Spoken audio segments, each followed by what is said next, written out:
한국의 인구 감소가 정말 심각합니다. 이제는 출산율이 한 명도 되지 않는 한국의 미래는 암울하기만 한데요. 이대로 가면 서울 같은 대도시 빼고 지방 소도시는 거의 소멸된다고 하죠. 한국은 언제쯤 저출산의 늪에서 벗어나게 될까요? 안녕하세요. 세상의 모든 지식들을 재밌고 쉽게 풀어드리는 네오의 지식창고입니다. 이제 막 수능이 끝났습니다. 제가 수능을 볼 때만 하더라도 역대 최대 응시였던 것 같아요. 이거 또 나오죠. 라떼는 말이야. 일단 제 고등학교 때를 생각해보면 학급 번호가 53번까지 있었어요. 애들이 53명이 있었다는 얘기죠. 지금 검색해보니까 고등학교 학급당 인원이 평균 23명 정도 됩니다. 거의 반토막도 더 났습니다. 이러다 보니까 수능 응시생도 많이 줄었겠죠. 제가 볼 때 역대 최대로 거진 80만 명대였는데 이번에 수능 응시생은 그나마 재수생이 늘어서 50만 명대가 될 거라고 합니다. 이제 몇 년만 더 있으면 이것도 40만 명대로 줄겠죠. 현재 학급당 인원이 더 줄고 있으니까요. 이게 수능 응시생만의 문제가 아닙니다. 군대도 문제가 되고 있죠. 2032년엔 현역 인원이 연간 20만 명이 필요하지만 입영 대상자 수가 18만 명 이하로 떨어질 것으로 예상되면서 병역 제도가 전반적으로 검토돼야 한다는 말이 나오고 있습니다. 제가 군대 갈 때는 입영 대기자가 너무 많아가지고 막 순번 기다려서 가야 했습니다. 지금은 정반대가 되어버렸죠. 입대하는 사람도 제가 갈 때가 최고였을 겁니다. 수능 응시자가 최고였으니까요. 그 당시 현역 입영자가 34만 명 정도 되는데 지금은 20만 명 초반대인 것 같습니다. 이렇게 인구가 어마어마하게 줄고 있다는 뜻이겠죠. 자, 그럼 이 심각한 인구 감소가 체감되려면 얼마의 시간이 흘러야 할까요? 제가 생각하기에는 10년 정도 지나면 무지막지한 인구 감소의 느낌을 팍팍 받을 수 있을 겁니다. 왜냐하면 생산 가능 인구가 그때쯤부터 급속하게 감소하기 때문이죠. 그리고 생산 가능 인구 감소의 가장 큰 이유는 요즘 출산율에 있습니다. 2020년 출생 통계를 보면 합계 출산율이 0.84명입니다. 37개국 OECD 회원국 기준 7년째 꼴찌를 기록하고 있어요. 참고로 OECD 기준 평균은 1.61명입니다. 딱 절반이네요. 한국은 OECD 회원국 중 유일하게 합계 출산율이 한 명에 미치지 못하는 나라로 꼽힙니다. 산모가 첫째 아이를 낳는 시기도 OECD 국가 중 가장 늦습니다.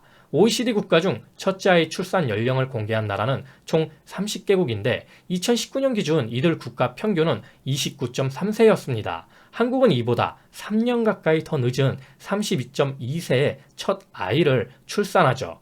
참고로 OECD 국가 중 가장 애를 많이 낳는 국가는 이스라엘입니다. 이스라엘 합계 출산율은 3.01명인데요. 한국이 저출산의 늪을 벗어나려면 이스라엘한테 가서 한 수 배워야겠네요. 근데 이스라엘은 백날 팔레스타인과 치고받고 싸우는데 왜 이렇게 애를 많이 낳는 걸까요? 그래서 한번 들여다봤습니다. 이스라엘의 비결은 무엇인지 말이죠. 정답은 군대에 있었습니다. 이스라엘 여성은 2년간 군복무를 해야 하는데 아이를 낳은 여성에게는 국방의 의무가 면제된다고 합니다. 여성들은 국방의 의무를 면제받기 위해 대학을 졸업할 즈음에서 결혼을 하거나 아이를 갖는다고 하는데요. 이것이 이스라엘의 출산율이 높은 주요 이유라고 합니다. 물론 이스라엘, 즉 유대민족 특성상 가족을 중시하는 것도 영향이 있을 겁니다. 한국도 이스라엘을 따라하면 출산율이 높아질 수 있을까요? 정리해보자면 한국은 OECD 국가 중 가장 아이를 안 낳고 아이를 낳더라도 가장 늦게 첫째 아이를 가지는 국가다라고 볼 수 있는데요.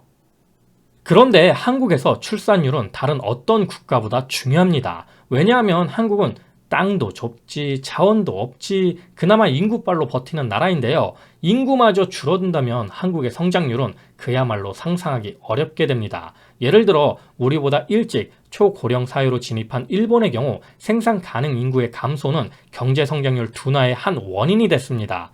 일본 토요타 자동차는 일본 내 자동차 판매가 1990년 250만 대에서 2010년에는 156만 대로 20년간 무려 마이너스 38% 감소했습니다. 한국의 인구 절벽 속도가 일본에 비해 훨씬 빠르게 진행되고 있어 향후 한국의 산업 전반도 비슷한 어려움을 겪을 가능성이 크겠죠.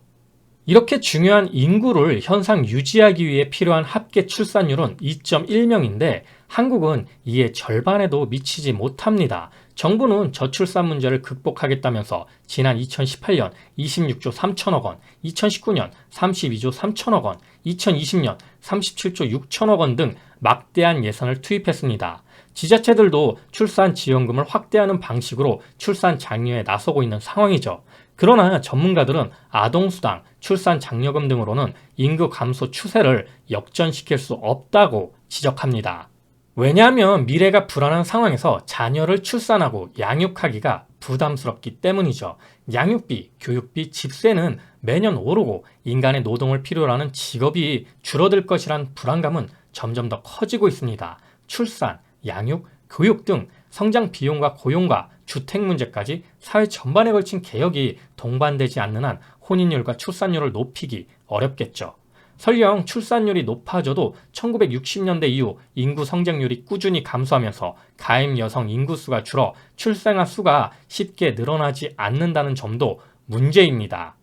그럼 출산율을 높이기 위해 가장 중요한 건 무엇일까요? 바로 안정적인 주거입니다. 한마디로 집값이 너무 비싸요. 애 낳으신 분들은 아시겠지만 집 없으면 애들 키우면서 이사 다니는 게 그렇게 곤욕일 수가 없습니다. 그러니 집값이 점점 높아질수록 출산율은 떨어질 수밖에 없겠죠. 최소한 애를 낳은 가정이 안정적인 주거 공간을 가질 수 있게 만들어줘야 하는데 요즘 한창 이슈인 대장동 사태만 보더라도 지들끼리 다 해먹었죠. 건설사들하고 윗분들하고 다 해먹다 보니 아파트 분양가가 높아지고 그러다 보니 주변 구축 아파트들도 오르고 LH 사태에서도 볼 수 있듯이 직원들이 나서서 투기를 먼저 하니 이거 되겠습니까? LH 직원이 부동산 1타 강사하고 이게 말이야 막걸리야.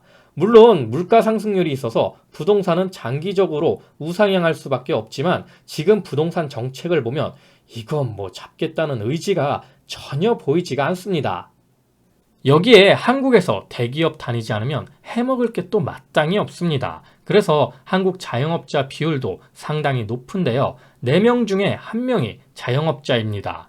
또 주식시장은 공매도가 판치면서 외국인과 기관이 다 해먹지. 그나마 부동산 투자가 한국에서는 가장 할만한 투자처가 되다 보니까 너도 나도 분양받고 갭 투자하고 그럽니다. 지금 한국 부동산 수준이 어느 정도냐면 서울 기준도 아니고 그냥 경기 도민인 제 주변 아파트 시세면 미국에서 수영장 딸린 아주 좋은 단독주택을 살 수 있을 정도예요. 미국 부동산도 많이 오른 건데도 말입니다. 결국 월급은 그만큼 오르지도 않았는데 집값만 무지하게 높습니다. 한국에서 월급 한 푼 안 쓰고 수도권에서 집 사는데 걸리는 시간이 8년이라고 합니다. 그럼 한 푼 두 푼 쓰면 월급 반도 저축하기 어려운데 현실적으로 서울도 아니고 수도권에서 내 집 마련하려면 20년 정도 걸리게 된다는 소리겠죠. 이러니 누가 결혼하고 누가 애를 낳겠습니까? 이런 사회 구조적인 문제가 해결되지 않는 이상 합계 출산율은 계속 내려갈 겁니다. 그만큼 소비도 줄어들고 지금의 높은 집값도 시간이 지날수록 조정을 거치게 되겠죠. 왜냐하면 인구가 줄면서 사줄 사람이 점점 줄어들게 되니까요. 물론 서울이나 수도권보다 지방 소도시가 더 빠르게 떨어지게 될 겁니다. 현재 전국 시군구 46%가 이미 소멸 위험 지역으로 인구가 감소할수록 지방 소도시는 대부분 30년 내에 없어지게 될 것으로 보고 있습니다. 이로 인해 그나마 남은 인구들은 더 수도권으로 몰리는 이른바 파멸적 집중이 생길 수밖에 없는데요. 인구가 몰릴수록 경쟁은 더 치열해집니다. 멜서스의 인구론에는 이런 이야기가 나옵니다. 한정된 자원과 공간에 인구가 몰리면 경쟁이 치솟게 되고 재생산, 즉 출산 본능보다 생존 본능이 높아진다고 합니다. 이것이 한국의 저출산의 근본적인 원인이 되겠죠. 또한 수도권이 과밀화될수록 빈부격차는 더 심화될 수밖에 없는데 빈부격차 역시 인구 감소를 앞당기는 요인이 될 겁니다. 물론 기술의 발전, 예를 들어 메타버스나 자율주행이 이런 공간의 벽을 깨줄지도 모릅니다. 그렇게 되면 굳이 서울이나 수도권에 살지 않아도 되겠죠. 하지만 메타버스나 자율주행이 실체화되기까지는 시간이 걸릴 겁니다. 그 전까지는 파멸적 집중을 막기는 어렵겠죠. 오늘은 한국의 인구 감소에 대해 이야기해 보았는데요. 한국이 이렇게 저출산 문제로 인구 절벽에 직면하게 된다면 한국의 경제 성장률이 급격히 떨어질 것이란 점에서 한국도 결국 일본의 장기 저성장 기조를 따라갈 수밖에 없을 겁니다. 일본은 장기 저성장임에도 합계 출산율이 1.34명인데 비해 한국은 0.84명에 불과하니 더 심각하게 받아들일 수밖에 없는 상황이죠. 제 주변만 보더라도 저보다 어린 친구들은 이제 결혼이나 애 낳는 것에 관심이 없습니다. 과연 한국의 출산율은 어디까지 더 떨어지게 될까요? 자, 오늘도 내용이 재밌고 유익하셨다면 구독과 좋아요 꼭 부탁드립니다. 이렇게 항상 네오의 지식창고를 애청해 주셔서 감사드리고요. 오늘 하루도 좋은 하루 되시길 기원하겠습니다.